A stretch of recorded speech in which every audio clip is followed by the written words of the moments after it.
Hello, everyone. Welcome to the Thompson Hine webinar, 1 year later, International Trade Policy in the Trump Administration. My name is David Schwartz, and I'm chair of the International Trade Practice Group here at Thompson Hine. I'm here today with my colleagues, Scott Diamond and Brent Connor.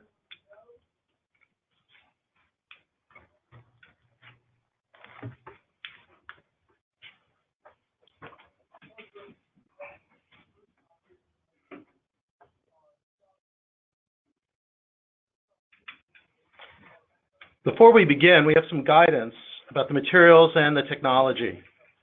Today's program is being recorded and will be available on our website, trumpandtrade.com. We will be presenting first and addressing questions at the end of the program. You may submit questions throughout our discussion by using the question box on the side panel of the screen. We may not be able to address all questions submitted during today's program. If we don't address yours, we will follow up directly with you. CLE credit is available for this program in certain jurisdictions. We'll provide that information at the end of the program. Today, we'll be reviewing a very busy first year for President Trump's America First trade agenda. That agenda has been made up of various activities to increase U.S. jobs, U.S. manufacturing, U.S. investment, and U.S. exports, and to reduce bilateral trade deficits in goods through better agreements, stronger trade enforcement, and improved market access. We expect 2018 to be an even busier year. Our discussion will cover three main topics: free trade agreements, trade enforcement activities, and trade sanctions and embargoes. My colleague Scott Diamond will start off for us discussing free trade agreements. Scott leads our group's Trump and Trade initiative and oversees our website, trumpandtrade.com, where you can get regular updates on Trump administration trade activities. You should bookmark it if you haven't already done so. Scott? Thank you, David. And I'm going to start by immediately going off script here.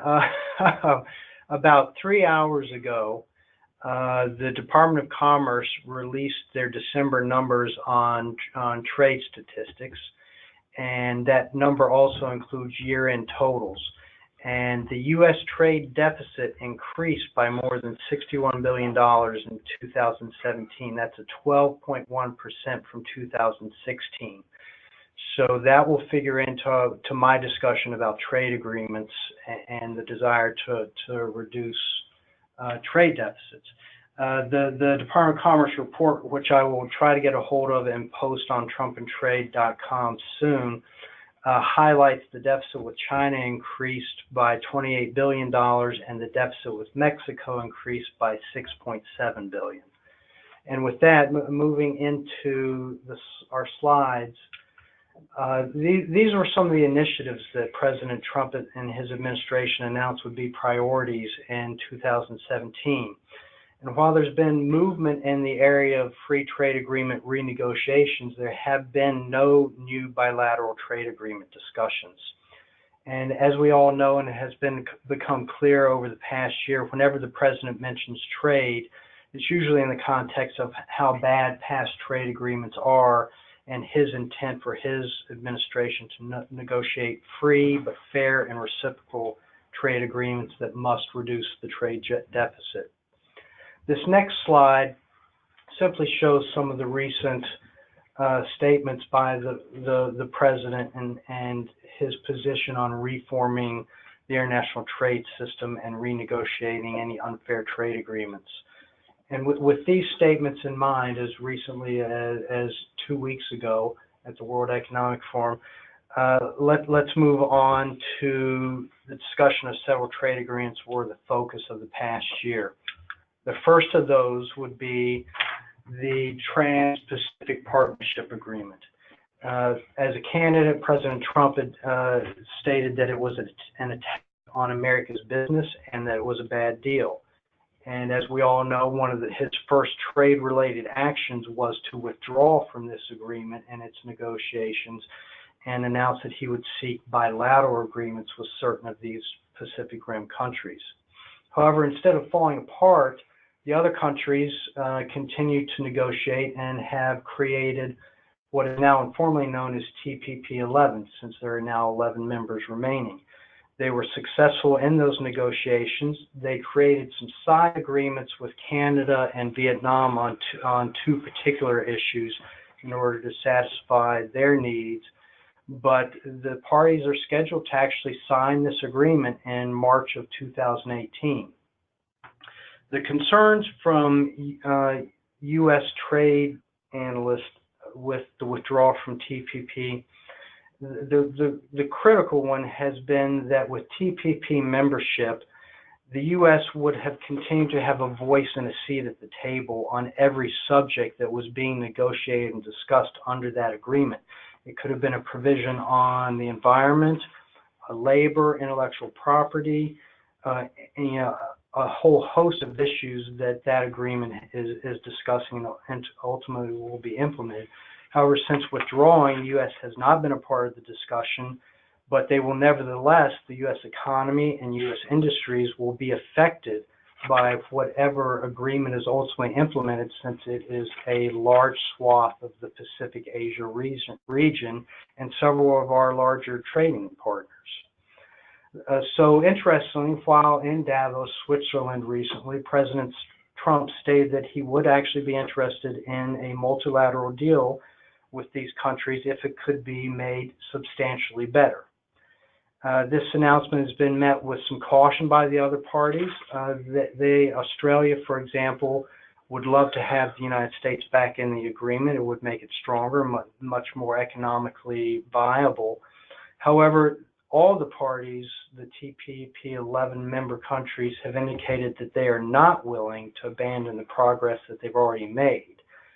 And further, a large number of them are arguing that they are going to move ahead and sign the agreement in March, because that will only further strengthen their negotiating power with the United States if the president is serious. So that leads us to why the possible change. Was it President Trump just speaking off the cuff, or is there some serious reconsideration being undertaken here? Two statements I can relay would be that recently a Treasury official did indicate that the circumstances changed in 2017. One of those would be recognizing China's economic aggression. The other one would be a stronger than expected U.S. economy. But a third one that I would note would be the fact that Japan is a member of the TPP-11. And if you are a member of that agreement, you have preferential access to a notoriously hard market to get into, which is the Japanese market. We have to contrast that Treasury statement, however, against what Secretary of Commerce Ross most recently stated, that these countries, quote, don't have their act together, end quote, and until they resolve some key issues amongst themselves, the United States isn't interested in re-entering negotiations. So that's an interesting evolution of this agreement. And so next we'll move on to the USKorea Free Trade Agreement. This agreement is really, renegotiating this agreement, if that is done, is really still in its infancy. As you can see from some of these dates, the negotiations, they've only had 2 rounds. But let me just highlight that Korea is America's 6th largest trading party. And Trump has, again, with most trade agreements, he's called it a horrible deal, and that interestingly, the United States is, quote, getting destroyed in Korea, end quote. And it is true that the U.S.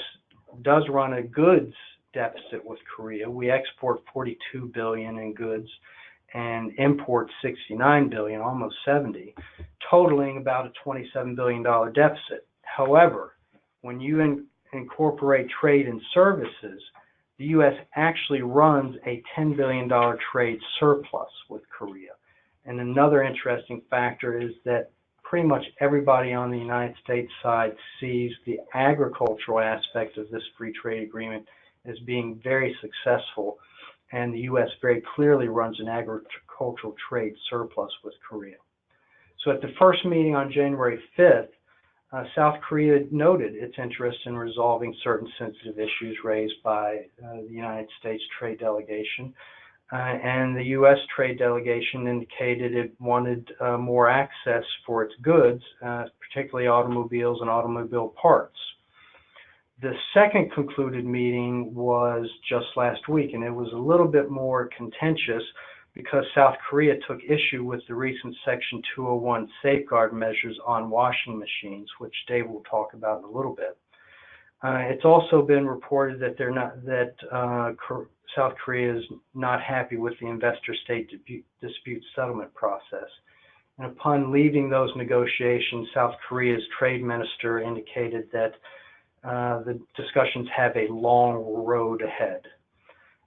The one interesting aspect of this agreement, since it's still relatively young in any type of renegotiation, is the fact that both parties under the agreement have to notify their respective legislatures of any intent to formally renegotiate and modify the deal. And Korea on December 18th fulfilled that obligation, but the USTR to date has not formally notified Congress of any intent to renegotiate the agreement.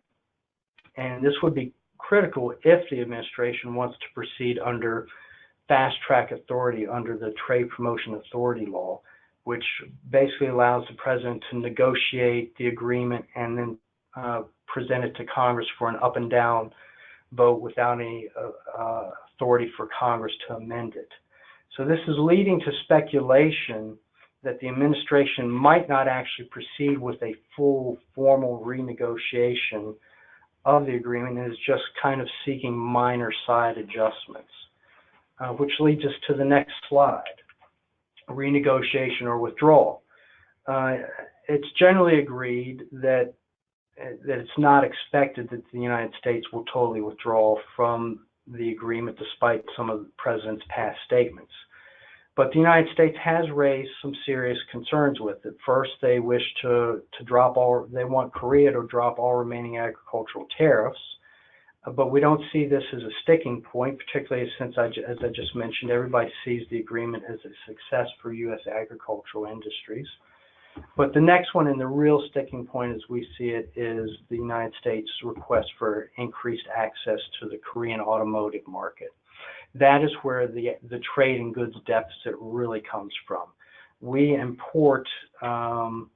exported 1.5 billion worth of vehicles to Korea in the past year, and we imported only 16 billion. So that's quite a significant difference. But still, the United States is unlikely to walk away from this agreement due to the fact that most everybody sees it as a fairly successful trade agreement for the United States. And for the second and probably equally important fact that the U.S. withdrawal could likely backfire and push South Korea economically closer to China. So let's move on to the trade agreement that everybody's probably the most interested about and concerned about, and that is NAFTA, the North American Free Trade Agreement. Here are some key dates again. NAFTA is the first and oldest free trade agreement implemented by the U.S., and it created the largest free trade market in the world. Since entry into force in the mid-1990s, total trilateral trade has increased approximately 370%. But it's now really difficult to assess the agreement's direct effects on the economy due to many other factors, one being the integration of the three economies that are now so heavily integrated, but also the rising trade with China makes it a little bit harder to determine the direct effects on our economy, as well as technological changes and advancements. But overall, most economists and trade analysts continue to see this as a modestly positive impact to the U.S. economy as a result of NAFTA, and that its negative effects are certainly there, but they are concentrated in sectors, various industrial sectors, particularly manufacturing. As we all know from the press, the negotiations have been fairly tough and at times contentious. The remaining key issues would be automotive rules of origin that the Trump administration wishes to change, the proposed 5-year sunset clause, and the just doing away with NAFTA's dispute settlement system.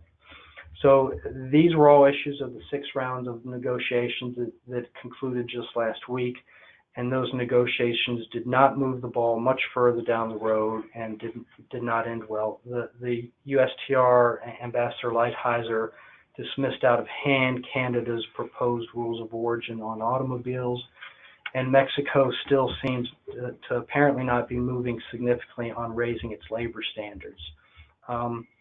At one of the concluding sessions, when they came out to speak with the press, Canada's foreign trade minister let her frustration be quite apparent by stating that the Trump administration is, quote, explicitly protectionist. So hopefully cooler heads will begin to prevail and before the next round of negotiations begin at the end of February, where they're supposed to go for 9 days. Canada has indicated that they do have several contingency plans if the president withdraws, and Mexico has gone so far to say that if the president even triggers the withdrawal process, they will immediately stop negotiations. On our next slide, remaining on the topic of NAFTA, again, we wanted to discuss renegotiation or withdrawal and the potential impacts. The 3 parties generally agree that the NAFTA needs to be updated and modernized. It was created in the 1990s, and it now needs to address certain 21st century concerns, mainly e-commerce and digital trade, which didn't even exist at the time the agreement was implemented.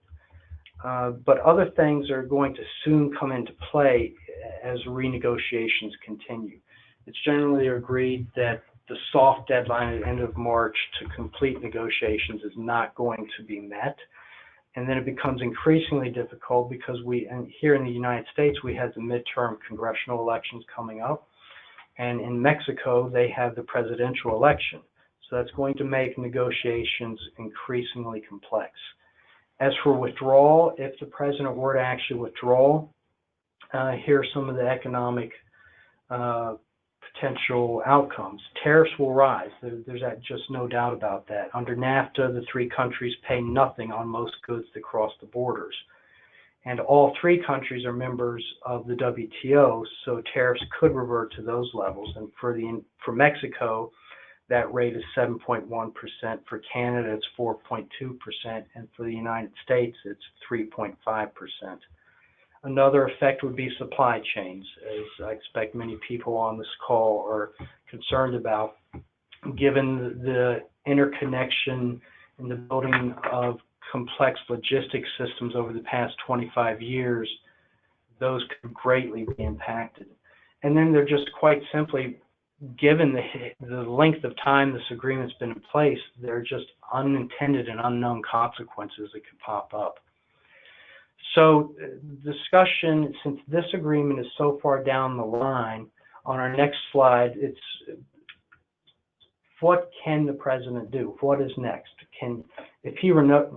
What's the process for renegotiating? NAFTA does have, under Article 2202, provisions for amending the agreement if all the parties agree to the modifications.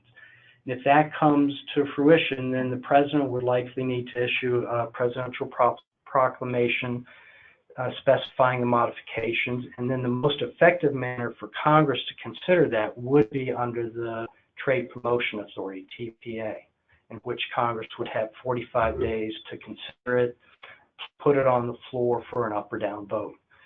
Withdrawal, that is the one that's drawing more attention these days, and any party, and NAFTA does allow any party under Article 2205 to withdraw from the agreement, giving a month's notice. Where the ongoing debate is, and where I could probably talk for another 10 minutes about it, but we'll do my best to keep this to a minute, is can the president unilaterally withdraw from NAFTA without the consent of Congress? There's the debate that he has the authority and the exclusive authority under Article 2 of the Constitution over foreign relations.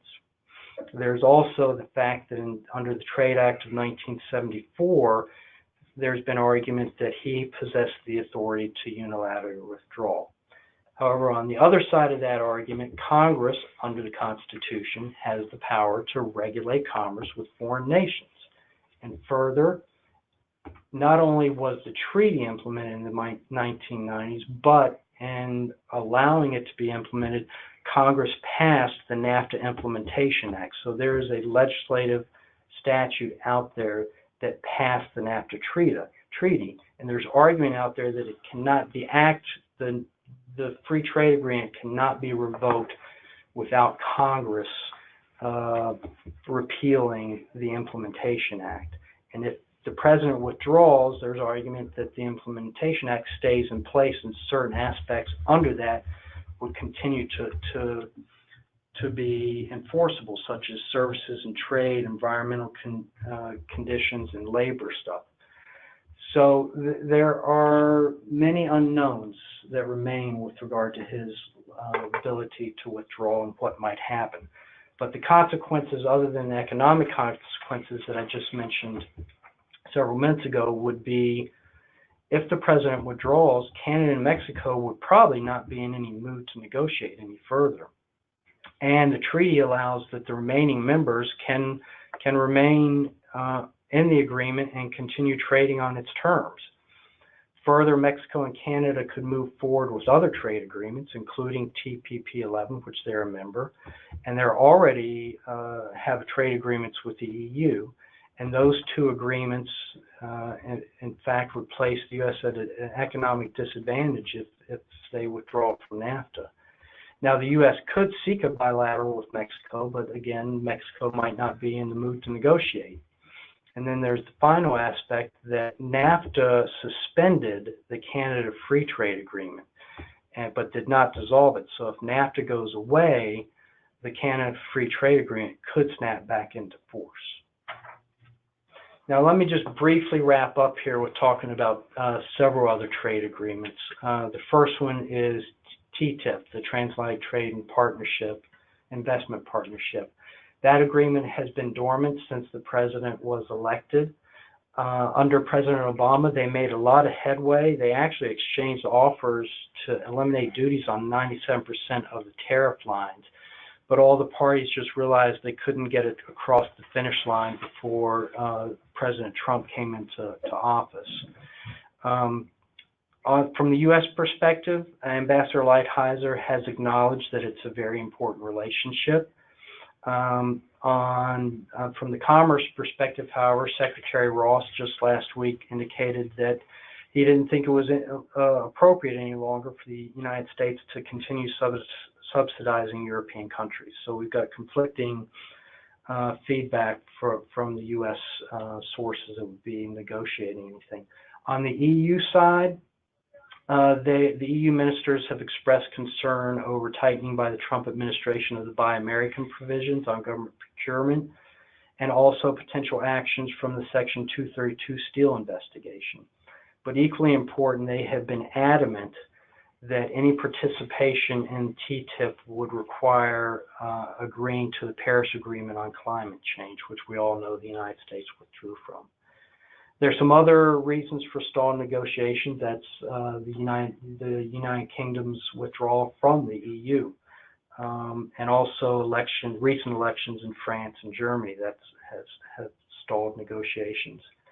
I don't want to spend much time on the US-UK Free Trade Agreement. It's just been mentioned in whispers, really, because the UK cannot enter into any type of formal negotiations until it exits from the EU. Being a member of the EU requires it to abide by the EU's economic policy, and the members negotiate as a whole on their trade policy. So the UK's exit is not expected until March 2019, so any discussions that may occur would most certainly have to be very, very informal. As for other free trade agreements, there's been discussion about Japan, where we have a $68 billion deficit in goods, and that Japan is a market at the top of the White House's agenda. But Japan has shown very little interest in engaging with Washington on any type of free trade agreement, and they are committed to completion of the TPP 11. Africa, Ambassador Lighthizer very recently stated that the United States is looking for a properly selected African country in order to enter into a free trade agreement that they could then use as a model for other countries in that region. I would just note that the United States actually does have a free trade agreement in Africa with Morocco, and also it has certain advantages under the African Growth and Opportunity Act, which allows for duty-free treatment of goods from many eligible African countries. And then last, India is just very, very informal remarks from new U.S. ambassador to India, who indicated an interest, but first, India needs to continue down the path of market reforms and liberalization.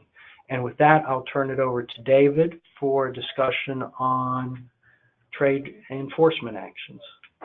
Great. Thank you, Scott. I'm going to be discussing what's happened with the Trump administration in the area of trade enforcement activities. At the start of President Trump's administration, he issued a number of directives to his executive branch agencies handling trade. He directed the Department of Commerce to identify, and I quote, every violation of trade agreements a foreign country is currently using, and to use every tool under American international law to end these abuses. He directed the U.S. Trade Representative, and I quote, to bring trade cases against China both in this country and at the WTO. The president himself, as we all know, has threatened countries in speeches and through his tweets regarding possible import tariffs and enforcement actions. In terms of implementation, we have seen a lot of activity. There have been an unprecedented number of self-initiated, U.S. government-initiated enforcement actions during the president's first year. The executive branch has also shown strong support for domestic industry trade remedy actions that have occurred on the president's watch. Regarding the WTO, the U.S. Trade Representative has ratcheted up the rhetoric. He's been challenging the legitimacy and effectiveness of the WTO through attacks on its rule enforcement and dispute settlement system. These attacks are likely setting the stage for the United States to cry foul or to even withdraw if it loses key WTO decisions in the future. On the next slide, we'll dig a little deeper into the government's self-initiated trade enforcement actions. We'll start with the Section 232 actions involving steel and aluminum. As background, Section 232 is a statutory provision that allows the president to curb imports in the name of national security and to determine the nature and duration of the remedy based on the input of other executive branch agencies. The president's final decision cannot be appealed here, but any remedies implemented can be challenged at the World Trade Organization. Section 232 hasn't been used successfully since 1975 and is often brought by a domestic industry. That's about to change. In the government's two actions against steel and aluminum, the government created great fanfare with their announcement that they were self-initiating and that they intended to implement remedies in response. Last month, the Department of Commerce issued reports confidentially to the president regarding both of these Section 232 actions. The president has no later than April 11th to issue his decision regarding the 232 investigation involving steel, and he has until April 22nd to issue any decision about the Section 232 involving aluminum. Since these cases were self-initiated, we expect the president to implement remedies. For both cases, the remedies will likely cover products that are not already covered by existing trade remedy orders. We expect China to be targeted in both cases.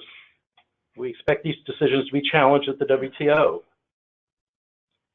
It's entirely possible that these cases will encourage other countries to use their own versions of Section 232 to stop imports into their countries. In short, all this Section 232 activity may lead to chaos that will have to be sorted out at the WTO. Now let's take a closer look at the self-initiated Section 301 investigation that the U.S. government has undertaken against China and its perceived intellectual property rights violations. As background, Section 301 is used to investigate another country's unfair trade policies and practices that are restricting U.S. commerce. This is the first Section 301 case in 25 years. It hasn't been used in decades because most countries, including the United States until recently, viewed the WTO dispute settlement system, which has been around since 1995, as the appropriate forum to address these issues. This investigation, which was self-initiated in August 2017, specifically targets China's intellectual property practices and forced technology transfer policies.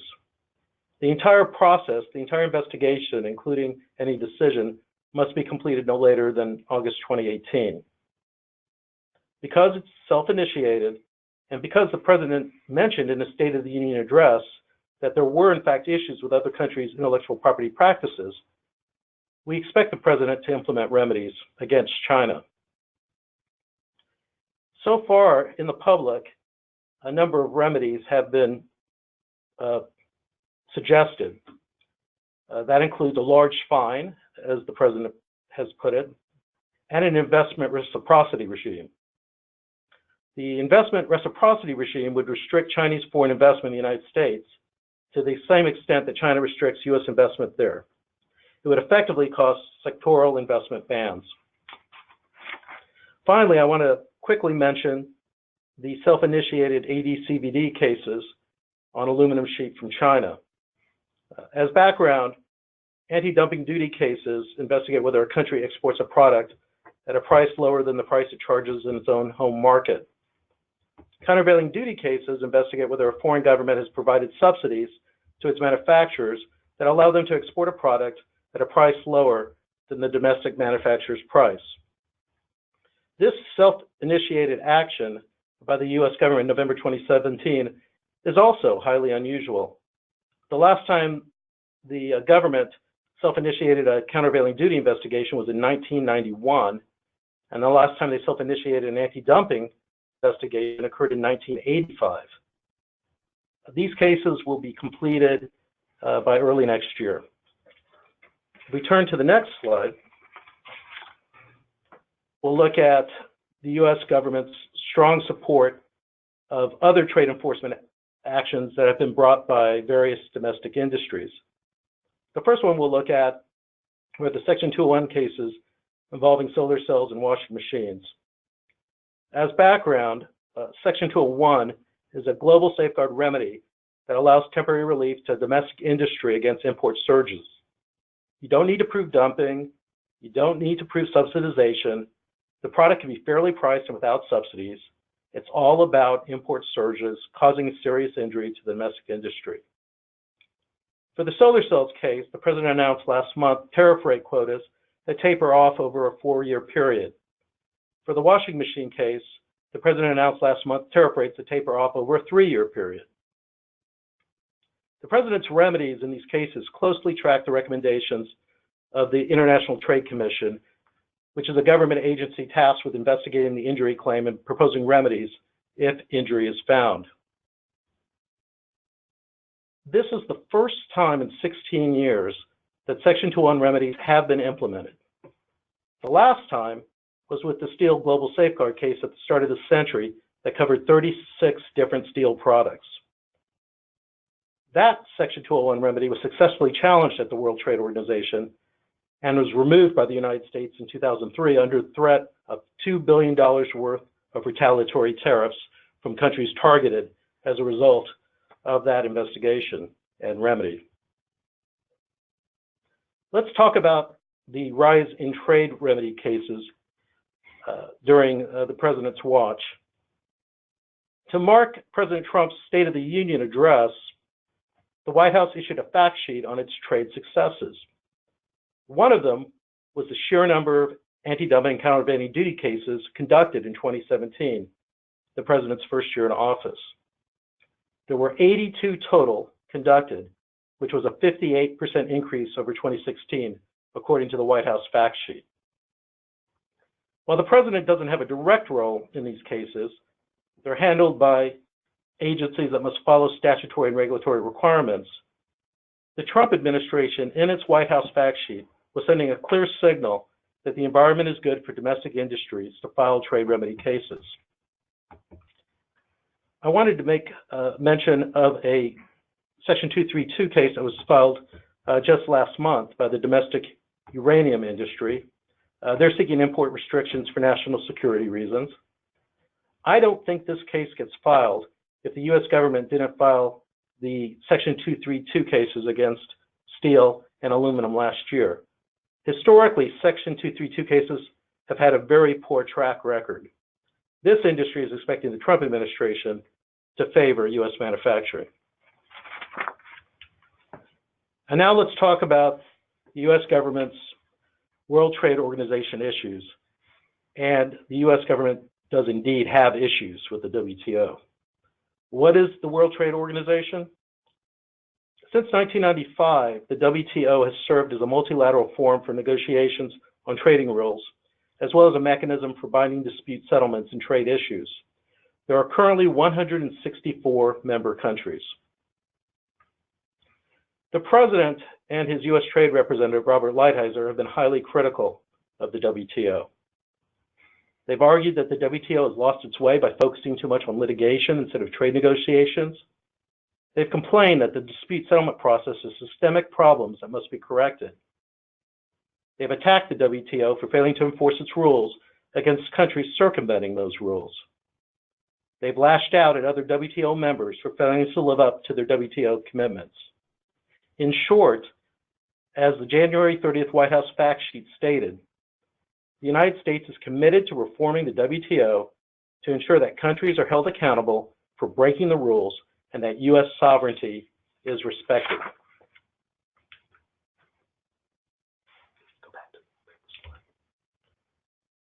The U.S. government faces a number of WTO challenges.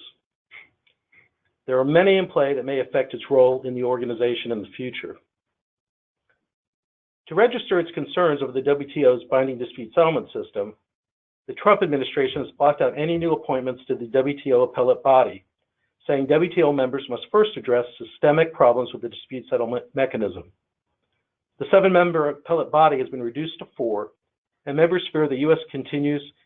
continues its obstruction, the appellate body could become completely paralyzed by the end of 2019. Make no mistake, this is about past decisions that have gone against the United States. Both the United States and the EU are also eagerly awaiting the outcome this year of a WTO case concerning China's status as a market economy. China currently is designated a non-market economy until certain economic reforms have occurred.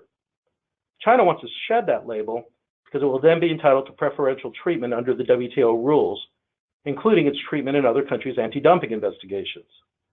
China believes under the terms of its WTO accession agreement, it's entitled to do so now. The US and the EU disagree and want China to keep its non-market economy status in trade cases, which usually allows for higher duties to be applied to Chinese products. Canada also recently filed a wide-ranging WTO action against the United States and how the US conducts its trade remedy cases in violation of the WTO rules that have also infuriated USTR Lighthizer. The US government's recent use of Sections 232, Section 201, and Section 301 will all likely trigger more WTO cases against the United States that will only fuel the fire further of USTR Lighthizer. So, what happens if the United States does not get its way at the WTO? Well, for starters, it could start ignoring WTO binding dispute settlement rulings. If it continues to do so routinely, it may decide to withdraw. If it does withdraw completely from the WTO, it's likely that the WTO would collapse in due course. For now, the United States will fight to reform the WTO to bend it to its will.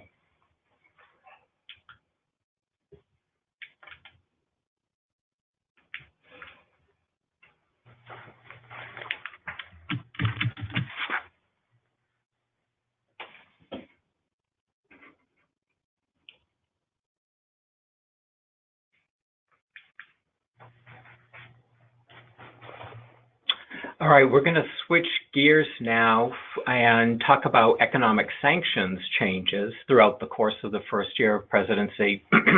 My name is Brent Connor, and I'll be talking primarily about changes with regard to the Iranian sanctions regulations, as well as the Russian and Cuban sanctions regulations. And then I'll touch briefly upon changes concerning Sudan, North Korea, and Venezuela. So if we turn first to the Iranian sanctions regulations, I kind of call the theme for this, for the changes with regard to Iran, putting Iran on notice. Essentially, the Trump presidency started out with putting Iran on notice after, and this was back in February, beginning of February 2017, right after President Trump was sworn in. The president put Iran on notice that it was condemning its then recent ballistic missile testing, and that he warned of consequences as well, including new U.S. sanctions. So for some observers, this demonstrated a pivot away from the Obama administration's policy of diplomatic engagement. So right off the bat in his presidency, we see what some claim to be a change vis-a-vis Iran. So the big question with regard to Iran during this first year is what was going to happen with the Iran nuclear deal. Recall that the United States, with a P5+1, entered into what's called the Joint Comprehensive Plan of Action, the JCPOA, or the Iran nuclear deal.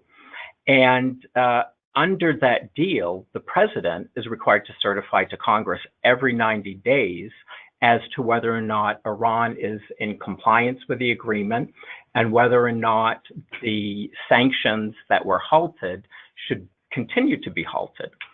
Well, for the first couple of 90-day periods that occurred during this first year, President Trump certified each time that Iran was in compliance, although he called out every time that he did not agree with the agreement and that he wanted to change it or get the U.S.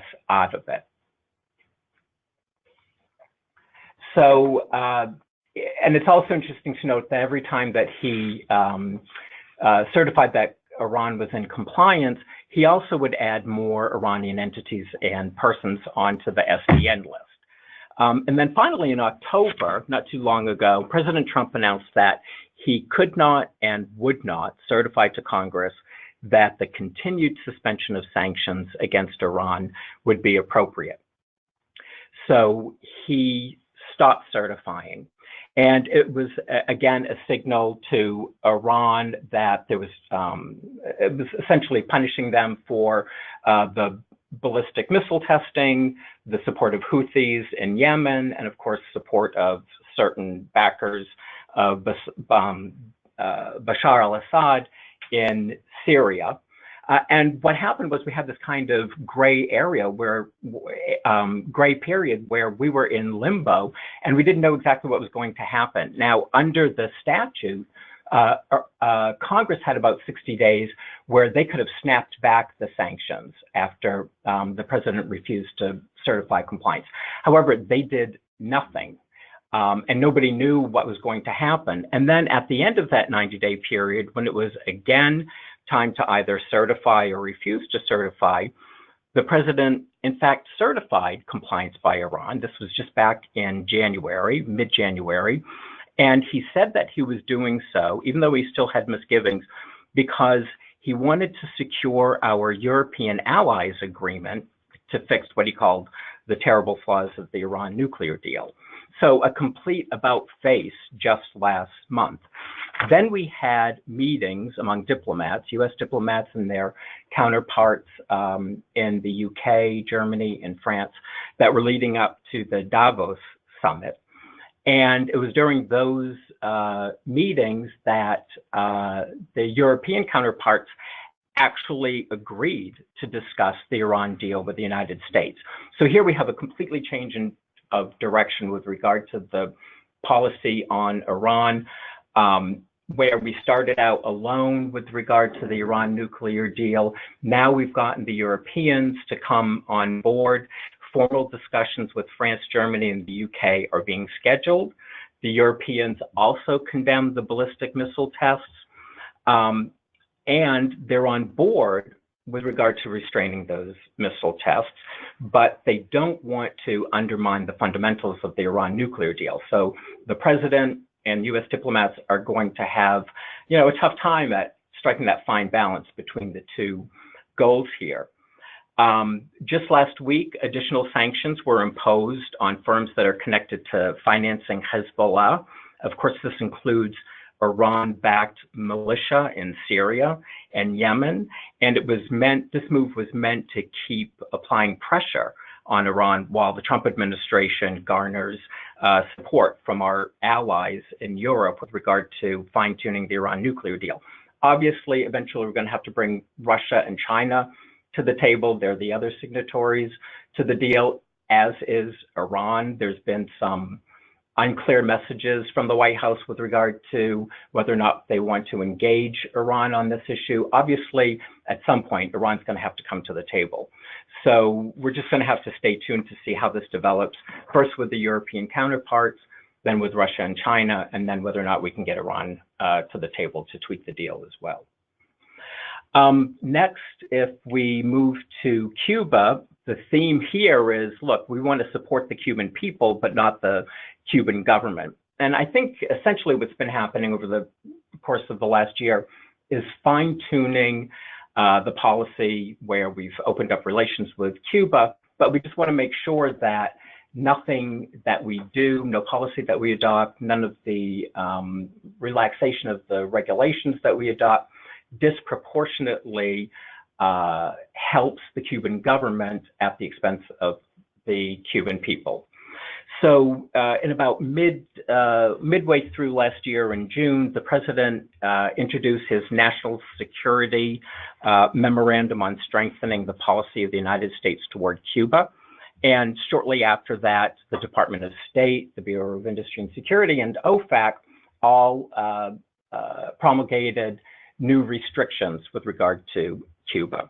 For its part, the Department of State listed or published a list of restricted entities and sub-entities that were part of the Cuban government. That list comes up in a couple of other contexts, especially with regard to the BIS and OFAC rules.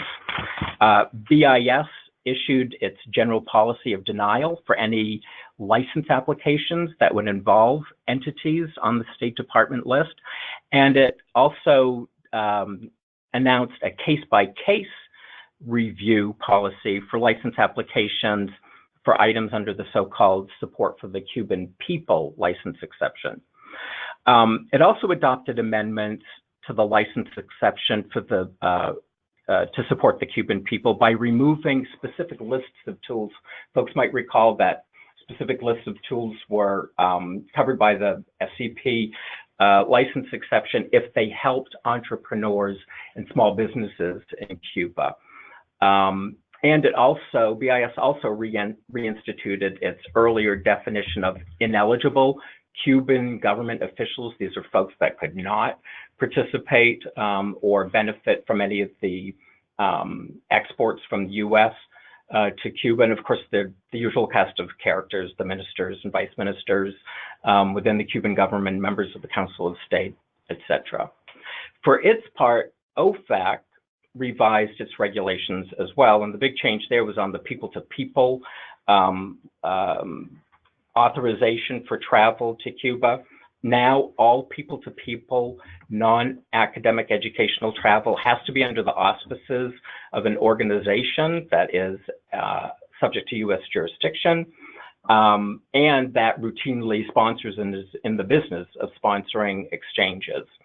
And these travelers have to be accompanied by a person that is part of that organization. Changes were also made with regard to educational travel. Now, anyone traveling to Cuba as part of an educational program has to be under the auspices of an organization that is an accredited academic institution and subject to the to U.S. jurisdiction. And there are also new restrictions on financial transactions. In this regard, there can be no direct financial transaction with Cuban entities that are placed on the State Department's list of Cuban entities. There are some exceptions with regard to agricultural goods, medicine and supplies, and items that provide telecom and internet services. But again, those exemptions exist because they would help the Cuban people. So with regard to Cuba, there's some fine-tuning of the former policy in order to ensure that the Cuban state or the Cuban government is not going to benefit from any of the changes that occurred with regard to policy towards Cuba. Moving on to Russia. Russia just seems to be the gift that keeps on giving. For the theme here, I kind of call this one Congress pressures the president to sanction Russia, and as we saw just last week, the president politely declined. So this all started, the Russian sanctions all started with CAATSA, the Countering America's Adversaries Through Sanctions Act. This was written up by Congress. It passed both the House and Senate overwhelmingly, and President Trump signed it into law on August 2nd. It strengthens and expands statutory sanctions against Russia, Iran, and North Korea. For our purposes today, we're just going to focus on Russia. It was controversial, however, because it contained a mandated congressional review if sanctions are relaxed, suspended, or terminated against Russia. So because of that provision, President Trump reluctantly signed the bill into law. He said that it encroached upon the executive branch's authority. But in fact, it does impose new sanctions on certain persons and entities, such as corrupt Russian actors, those involved with cybersecurity. It also targeted key sectors of Russia's economy, including mining, metals, shipping, and railways. And it's really in Section 231 that most of the controversy lies. That section requires the president to impose certain sanctions if a U.S. person, or anyone actually, knowingly engages in what's called a significant transaction with a person that's part of the defense sector or the intelligence sector. And through eventual clarification from the State Department, we found out that a significant transaction is one that helps the defense sector and the intelligence sector in Russia. And CAATSA required the imposition of sanctions against entities or persons that engaged in those types of transactions beginning on January 29th, 2018. However, it also contained a waiver provision for the president, pursuant to which the president can waive sanctions if he submits to Congress a determination that the waiver is either in the national security interest of the United States or it furthers the enforcement of the statute. He also has to certify that Russia has made efforts to reduce cyber intrusions. So on January 29th, President Trump declined to implement any of the CAATSA sanctions. The administration claimed that CAATSA is already acting as a deterrent and is preventing transactions involving the Russian defense and intelligence sectors. Of course, there was blowback from the Democrats. They complained that President Trump again was being soft on Russia. So we're going to have to stay tuned to see how this develops. Just last week, though, Secretary Mnuchin vowed to impose more sanctions on Russia. So far right now, all they've come out with is the published list of Russian political officials and oligarchs. This is another list where the folks aren't being sanctioned, they're just being scrutinized. So we have, this development under the Trump presidency with these lists where people are again in limbo and they're essentially waiting for the other shoe to drop. Mnuchin said, look, it might take several months or it might be 1 month, but eventually new sanctions will come out. So that is where we are on Russia. I'll just say very briefly, with regard to North Korea, in September, new sanctions came out that targeted entities that had supported the development of North Korea's nuclear capabilities. Most of these entities were financial institutions and suppliers of goods to Korea that were supporting the nuclear capabilities. With regard to Venezuela, be aware that OFAC imposed financing restrictions on any entity that is owned or controlled or part of the Venezuelan government. So you can't extend credit beyond 30, 60, or 90 days to any of those entities, depending on the kind of entity it is. The details are spelled out in the regulations and in the FAQs that OFAC has issued. And then with regard to Sudan, there was good news for Sudan. It moved from a comprehensive sanctions regime to a targeted one due to improvements in human rights issues. And so now we're free to do business with Sudan, but we still have to vet any and all counterparties to make sure that they don't remain on the SDN list or any entities list. So that's an overview of the first year of sanctions with regard to the Trump presidency. And that concludes our formal presentation. In the time remaining, we'll answer questions, and we have questions. So we're grateful for that. Thank you. The first question is, how might Trade Promotion Authority affect trade agreement negotiations? I will answer that one since I handle trade agreements, and I quite honestly had a slide on that in here earlier and removed it for the sake of realizing that the trade agreement section was very in-depth. But the trade promotion, I'm glad the question was asked, so thank you. Trade Promotion Authority is really critical for free trade agreements.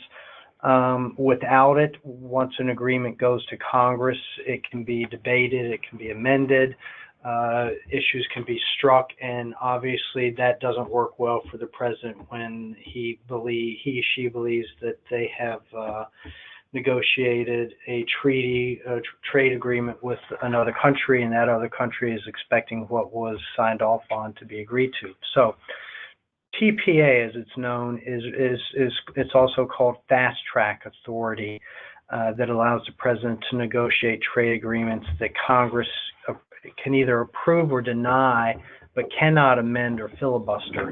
It was last authorized in 2015, and it's actually set to expire in June of this year. But it is fully expected, probably within the next month, maybe 2 months at the most, that the Trump administration is going to ask Congress to extend TPA for another 3 years, thus giving him fast-track negotiating authority until mid-2021. And that authority could be key to future consideration of passage of that. Under TPA, Congress still gets a say. The agreement, any negotiated agreement, be referred to them. They would have 45 days to consider it, or the relevant committee, or it would be discharged automatically, and the House must vote up or down on the bill. But on the congressional side, when you go under fast track, the president and the USTR, Ambassador Lighthizer, will be required to very clearly spell out negotiating objectives for any and all trade agreements that they put out there, and those negotiating objectives would have to be approved by Congress, and the USTR would have to abide by those objectives. Thank you, Scott. Here's another question.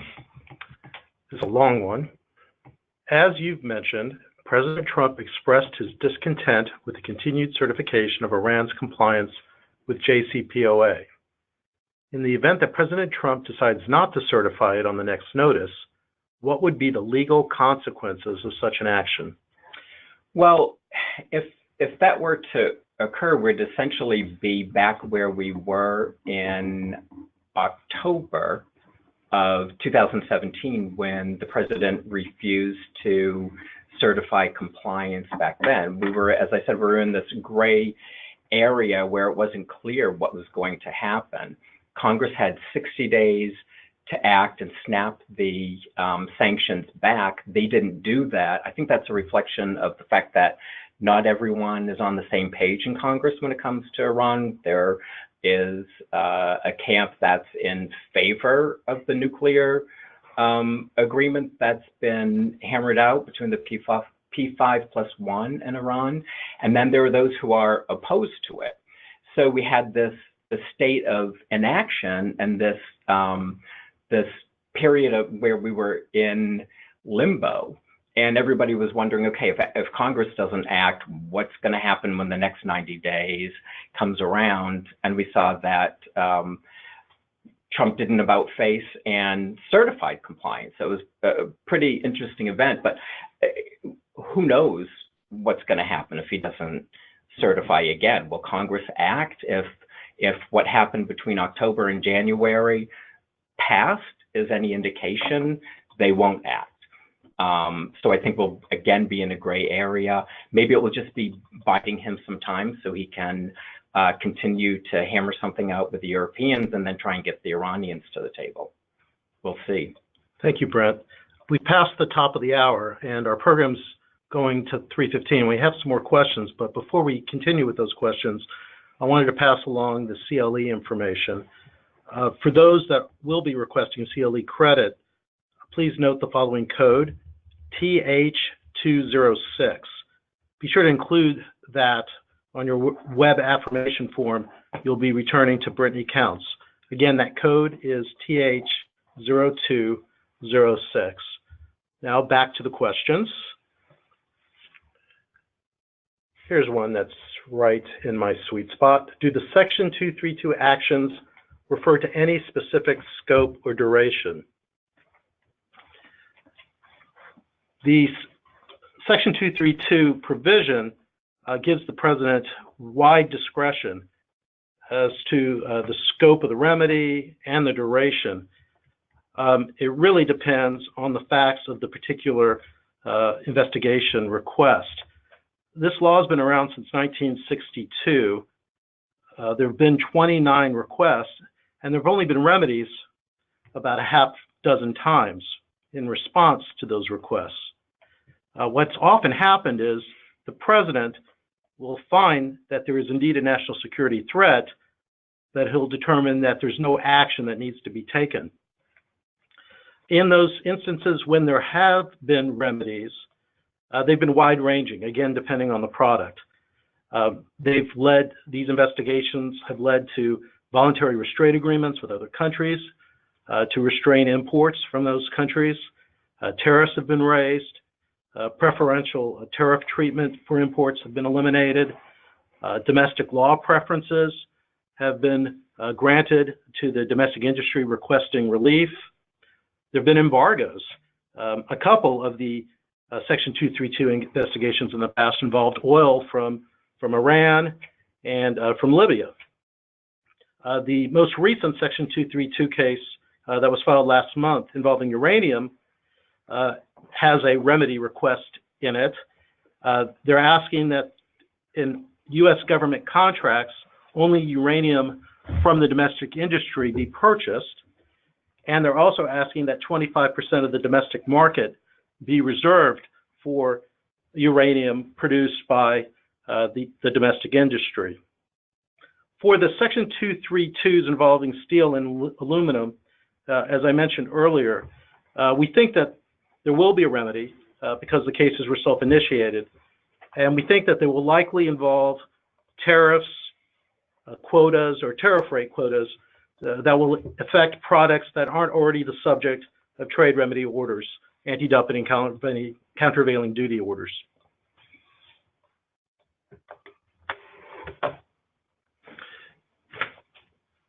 And we have a question that just arrived. With respect to Sudan, it appears that the White House pulled back on the announcement of October 12, 2017, effectively eliminating the, we're reading this right off of the screen, the reduction of sanctions. Please comment. Right. So with regard to Sudan, there has been some increased scrutiny after the relaxation, and the president did reinstate the national emergency, but no sanctions to go with that emergency have been adopted. So the status quo from relaxing them remains. However, you have to keep an eye on both Sudan and South Sudan, because even though South Sudan is a new country, there are some bad actors that are moving from Sudan into South Sudan, and both areas are quite volatile. So there could be a snapback of the sanctions with regard to Sudan at any time, and if there are any human rights violations occurring in South Sudan, they could be sanctioned as well. Again, it's these things change by the week, the month, sometimes even the day. So it's an area that we have to continue to watch. All right. We have another question that I think is for Brent. In regard to the list of Russian entities that the State Department published under CAATSA, are the affiliates or subsidiaries of these entities also off limits for U.S. businesses? Right, that's a good question, because when the State Department came out with the Section 231 list, there was a lot of confusion as to whether or not these entities were off limits for business, and whether or not any entities owned or controlled by them would also be off limits for business. And the State Department has clarified that the only entities at issue are those that are on the list. There is no, for those who are familiar with the concept, there is no 50% rule when it comes to the Section 231 list. And then I guess I would also remind participants that it's only in regard to significant transactions, as that term has been clarified by the State Department, that you can't do business with the entities on the State Department list. If the transaction you're contemplating is not, quote, a significant transaction, end quote, in other words, if it doesn't involve the intelligence sector or the defense sector, then you should have a green light to go forward with the transaction. If you are in doubt as to whether or not something would be considered support of the defense sector or the intelligence sector, you should confer with the State Department. They have an email address on their website where you can provide a little bit of background on the transaction and get some guidance from them as to how they view a transaction. Thank you, Brent. In economical terms, which industries would be most affected from such a potential withdrawal from NAFTA and KORUS? That one's for me. I'll address KORUS first, the U.S.-Korea Free Trade Agreement. As I indicated earlier, that's generally viewed, despite the president's desire to renegotiate that, it's generally viewed as a fairly successful trade agreement on the U.S. side. The most negative impact would be on the agricultural sector from the United States. If the president could get his way and Ambassador Lighthizer can negotiate automobile rules of origin, then one would assume that the U.S. auto industry would positively be affected by that, gaining more access to the market if Koreans desire to purchase U.S. automobiles. NAFTA, it's really a more difficult analysis to answer since it's been so long-standing. You would definitely, in any withdrawal, my assumption, my argument would be that a large amount of U.S. industries, Canadian industries, Mexican industries would all take a negative impact immediately for about the first year or two as everything settles out, tariffs go back into place. Who might win? if the president is successful, in renegotiations, the U.S. automobile industry could be a winner in that. And some would argue that the dispute settlement procedure in NAFTA has been biased for years against United States parties in disputes, and that if that chapter is actually removed during renegotiations, that U.S. parties who file disputes would gain from that absence. I believe that's all the time we have today for Q&A. If your question wasn't answered during this session, we'll follow up with you later directly. As I mentioned earlier, if you're requesting CLE credit, please use the following code, TH0206, and included on the form you'll be returning to Brittany Counts. Again, that code is TH0206. Thanks again for joining us. For updates on all of these topics and more, please check out our website, trumpandtrade.com. Thanks again.